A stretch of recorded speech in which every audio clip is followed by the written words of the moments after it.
saudara kita yang di sebelah itu.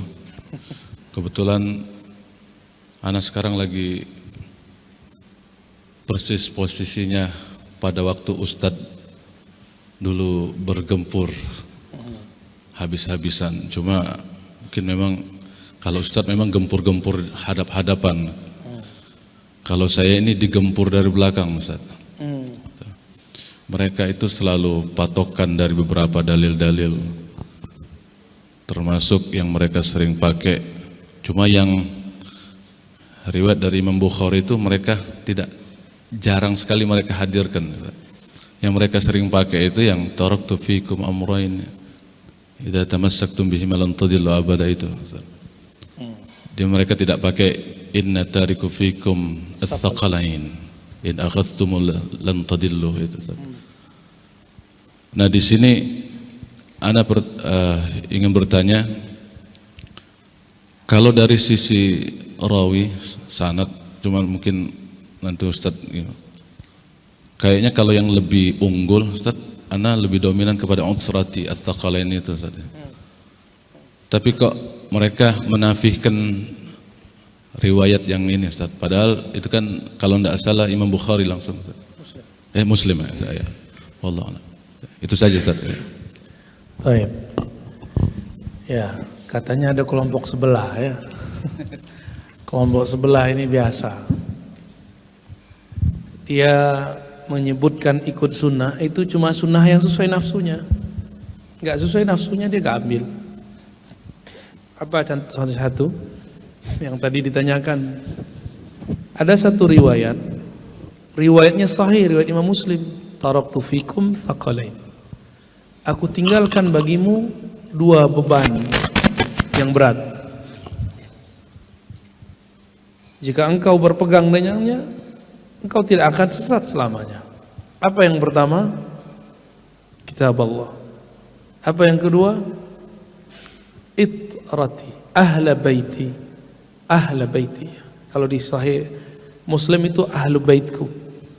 Lalu Nabi mengulang 3 kali, uhadzirukumullah fi ahli baiti, 3 kali. Hati-hati terhadap ahlu baitku. Ahlu bait itu bisa berarti rohani, bisa berarti nasabi. Maka sehebat apapun konflik kita dengan para habaib, kita selalu menghindar untuk berkonflik, kecuali dia ngajak debat, ya. Maka kita batasi, Beb, ini aneh nggak ada maksud merendahkan antum, tapi kita debat aja.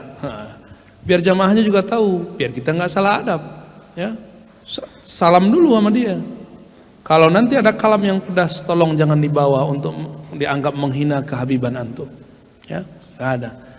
Adab kita kepada para habaib, kita meyakini nasab mereka sahih, bahwa mereka keturunan Rasulullah SAW. Tapi kalau ada di antara mereka yang salah, wajar, mereka kan bashar, manusia biasa. Kalau Habib Sayyid ini nggak ngaji, ya nggak dapat warasatul habaib dia. Dia cuma dapat gelar lakopnya.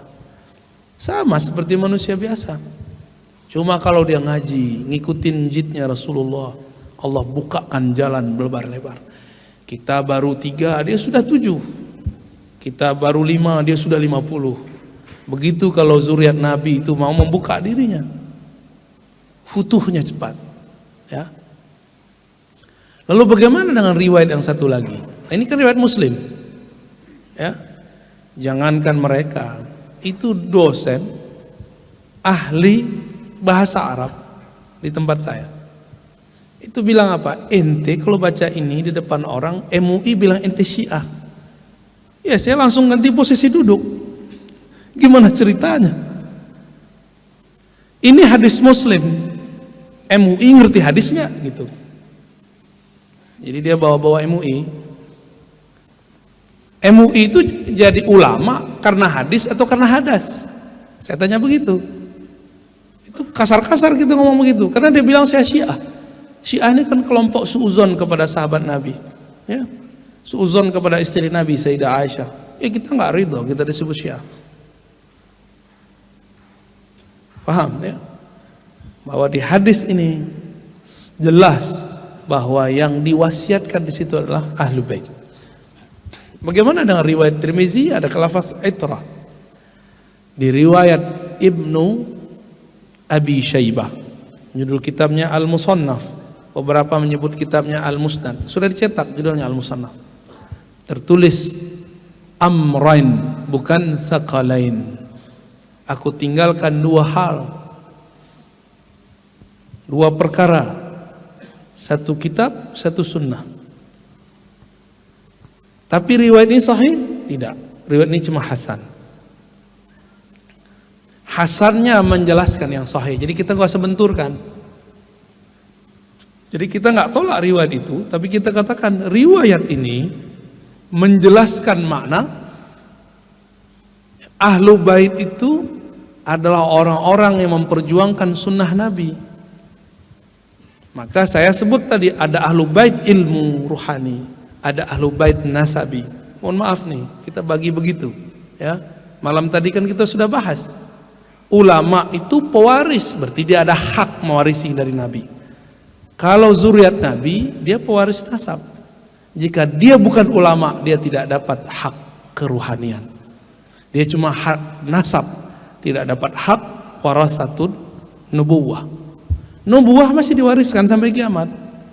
Bukan nabinya, ilmu kenabiannya. Ya, la nabiyya min ba'di, enggak ada lagi nabi setelah aku.